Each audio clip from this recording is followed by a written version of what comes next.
Ja, jeg er jo fra Masi, heter Johan Heika Hetta, og har drevet mye med transport, og jeg har jo selvfølgelig vært innom andre yrker også, men i hovedsak så har det vært biler og transport.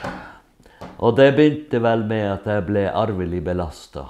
Ikke belastet, men i hvert fall pensa inn på det. For far min, Johan K.J. Hetta, han begynte med transport i 1931.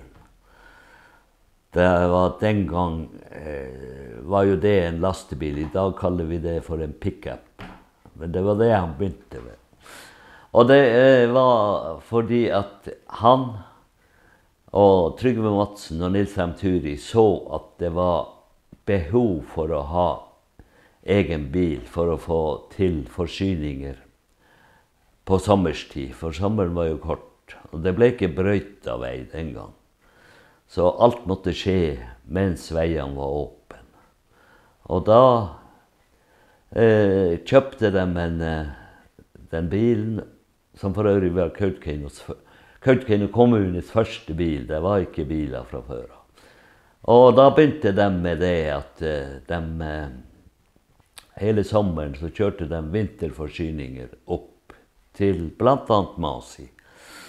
Og for at folk skulle få berga seg gjennom vinteren.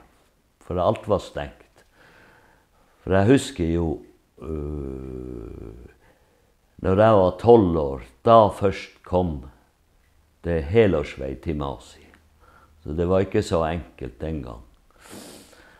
Jeg kan jo fortelle en liten historie som skjedde mens den dreide. Det ble jo sent på høsten, og Beskades begynte å fyke igjen. Og da var Nils Mattis Turi og skulle hente materialer, og det skulle bygges et fjøs i Miron. Og han strevde seg nå opp igjen av Gargialia og kom opp på Beskades, så mistet han kontrollen på bilen. Og det var jo ubrøyta vei og masse sne og føyk. Så han gikk rundt og ble stående med bilen med hjulene i været. Så da fant guttene ut, nei, den kunne ikke stå sånn, da ble det jo ødelagt. Så de var med hest og rettet opp bilen, og så tok de materiallasset og bygde garasje rundt bilen. For da var den liksom i ly. Og den bilen ble stående sånn helt til våren, da, når veiene igjen tinte opp. Og da tok de og rev ned den garasjen, midlertidige garasjen, lastet dem på bilen, og kjørte materialen opp til Miron, til fyren som skulle ha for seg nytt fjøs. Så man kan si at det var litt andre tider den gang. Det var ikke det stresset og alt det der. Og siden så var det jo sånn, og jeg husker jo som jeg nevnte, at i 62 så ble det helårsvei til Masi først. Og så gikk det 5 år før det ble helårsvei til Kautokeino. I 67 så ble veien åpnet opp til Miron. For der oppe fra Miron og til Finland, der var det helårsvei. Og far min begynte å brøyte da i 62 mellom Masi og Solovo.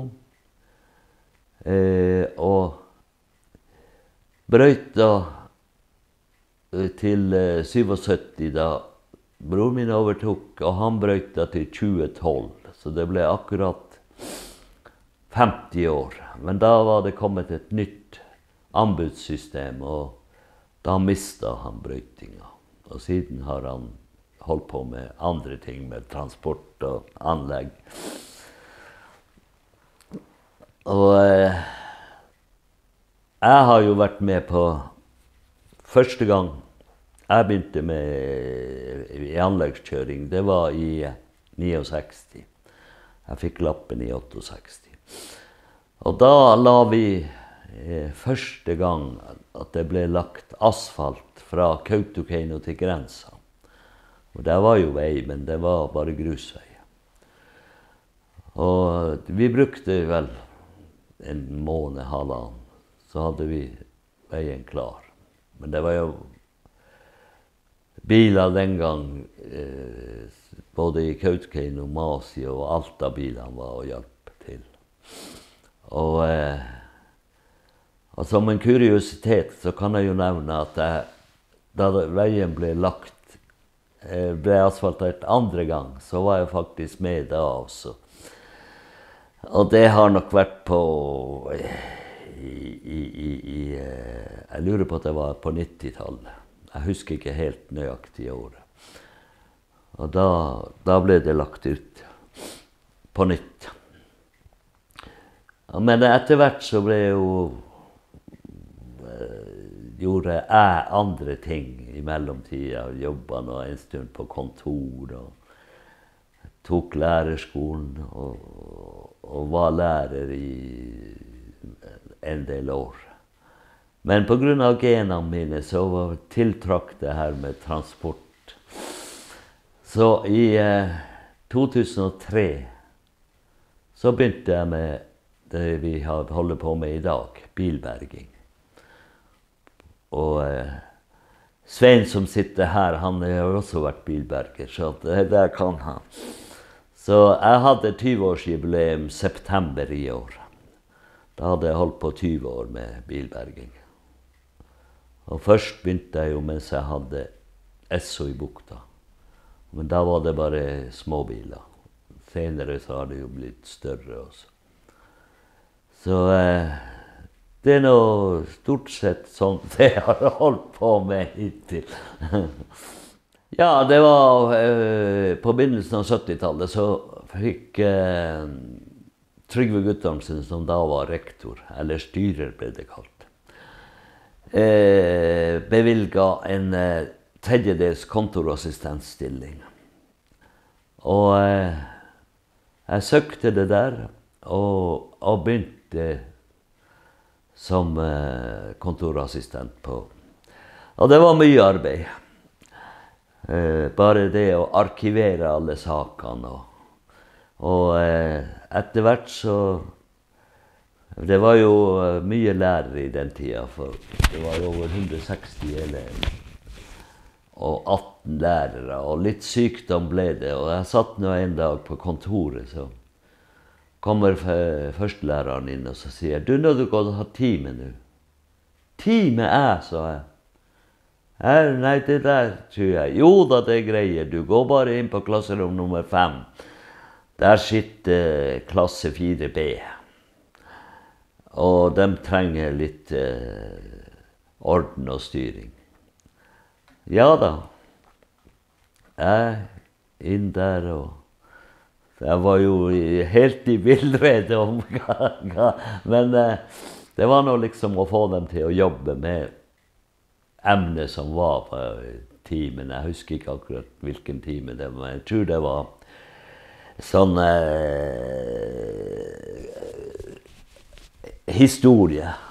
Så vi leste noe i boka, og det gikk noe greit. Og etter hvert så ble det mer og mer av det, og i 75 så fant jeg ut at jeg søkte meg på lærerskolen og gikk 4 år i dag. Og kom tilbake til Masi og jobbet til 83. Og da flyttet vi sørover. Ja. Og bodde der i nesten 6 år. Og vi flyttet sørover fordi at jeg og en nevø av meg, vi kjøpte en trailer i lag. Og så begynte vi å kjøre stykkgods fra kontinentet og opp på material ned til Tyskland. Og litt PC-utstyr og alt. Så det holdt jeg på med i nesten 1 år. Så fant jeg ut at jeg ble for mye borte, for ungene var jo små den gangen. De gikk i småskolen. Og da fikk jeg jobb i Bærum kommune.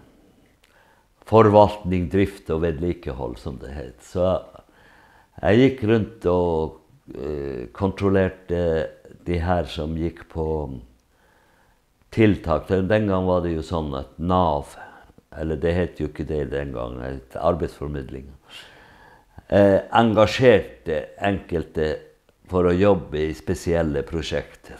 Og da fikk jeg ansvaret for å følge opp de der. Og der var jeg i 1,5 år. 18 måneder. Og det gikk jo helt greit. Jeg lærte jo masse med vedlikehold av bygninger, og spesielt maling og tapet og gulvbelegg og sånt. Så alt har innvirkning på en. Da flyttet vi opp til Alta. Da kjøpte vi et hus. Da hadde jeg allerede vært her oppe, for bror min han begynte å transportere biler. Vi kjørte til Kiruna, lastet på nye biler på Jernbanetorget, der holdt jeg på å si, og spredde det utover hele Finnmark. Fra Vadsø, Kirkenes og til Alta, Hammerfest. Tana gikk det mye biler til. Så etter hvert så begynte han med andre ting, sånn som dyretransport. Og da kjørte vi veldig mye rein. Ja, du kan si over hele Finnmark. Og men jeg har faktisk vært helt ned til Rognan og hentet et lass. Og så det holdt jeg på med til 96. Og da fant jeg ut at jeg skulle prøve å søke meg på Esso i Kautokeino. Og begynte der og var der i over 3 år. Og som jeg nevnte, Essoen her nede i bukta også. Og jeg hadde masse kunder fra innlandet, selv om jeg var her nede. Mange av de sa jo det at vi kommer mye på grunn av språket. Og vi behersker jo samisk da. Så jeg hadde flere samisktalende, blant annet 2 søstre fra Karasjok, og flere gutter som var fra Indre Finnmark. Så det har mye å si, språket.